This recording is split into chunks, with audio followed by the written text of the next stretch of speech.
Assalamualaikum warahmatullahi wabarakatuh. Kami dari kelompok 5 akan mempresentasikan teori penetrasi sosial.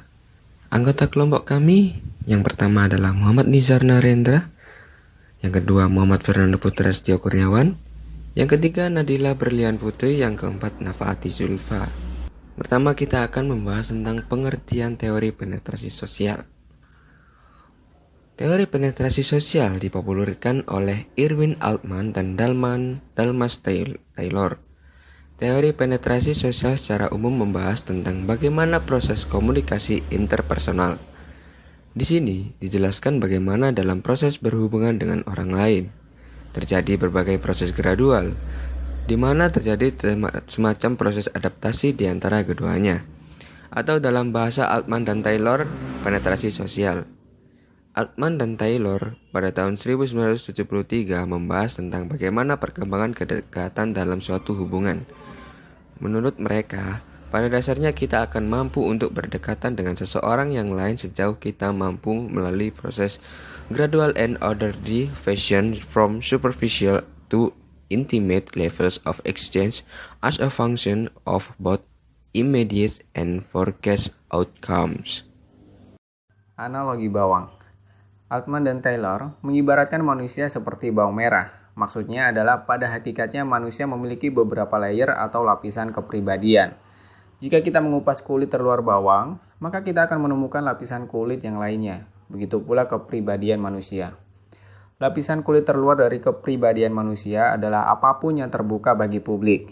Apa yang bisa kita perlihatkan kepada orang lain secara umum dan tidak tertutupi.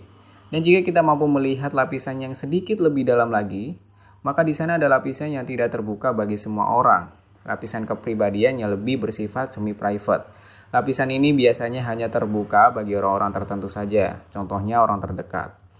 Dan lapisan yang paling dalam adalah wilayah private. Di sana di dalamnya terdapat nilai-nilai, konsep diri, maupun konflik-konflik yang belum terselesaikan, emosi yang terpendam, dan semacamnya. Lapisan ini tidak terlihat oleh dunia luar, oleh siapapun, bahkan dari kekasih, orang tua, atau orang terdekat manapun. Akan tetapi lapisan ini adalah yang paling berdampak atau paling berperan dalam kehidupan seseorang.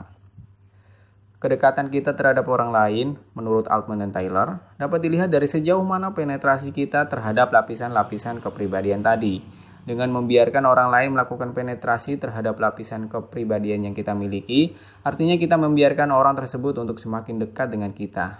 Taraf kedekatan hubungan seseorang dapat dilihat dari sini. Selanjutnya ada contoh kasus teori penetrasi sosial. Ada seorang perempuan dan seorang laki-laki yang bernama Mawar dan Marwan. Awalnya mereka tidak mengenali satu sama lain. Mawar sudah lama melanjang, sedangkan Marwan baru saja putus dengan kekasihnya. Marwan merasa sedih dan kesepian melanjang seorang diri dan membutuhkan wanita sebagai pengganti kekasihnya. Lalu Suci sebagai temannya Marwan dan Mawar mengenali mereka satu sama lain. Tidak beberapa lama mereka bertemu untuk saling mengenal satu sama lain. Mereka bertemu dan mengobrol secara umum untuk pertama kalinya. Lalu mereka bertemu kembali karena merasa nyaman dan memiliki kecocokan setelah berkali-kali bertemu Mawar dan Marwan. Membicarakan masalah hubungan mereka yang berawal dari komunikasi superficial menjadi komunikasi yang lebih intim. Asumsi dasar teori penetrasi sosial. Yang pertama, hubungan-hubungan memiliki kemajuan dari tidak intim menjadi intim. Yang kedua, secara umum perkembangan hubungan sistematis dan dapat diprediksi. Yang ketiga, perkembangan hubungan mencakup depenetrasi atau penarikan diri dan disolusi. Dan yang keempat, pembukaan diri adalah inti dari perkembangan hubungan. Tahapan proses penetrasi sosial. Yang pertama, orientasi. Orientasi yang dimaksud di sini ialah membuka sedikit demi sedikit atau tahapan awal dalam interaksi. Selanjutnya, pertukaran penjajakan afektif yang meliputi aspek-aspek dari kepribadian seorang individu mulai muncul. Selanjutnya, pertukaran afektif yang meliputi komitmen dan kenyamanan. Dan yang terakhir, pertukaran stabil yang meliputi kejujuran total dan keintiman. Kesimpulan teori ini, yakni teori ini menggambarkan suatu pola pengembangan hubungan manusia yang mempunyai proses atau tahapan untuk perkenalan dengan orang baru, yang dapat diidentifikasikan sebagai penetrasi sosial. Penetrasi sosial merujuk pada sebuah proses ikatan hubungan di mana individu-individu bergerak dari komunikasi superficial menuju ke komunikasi yang lebih intim.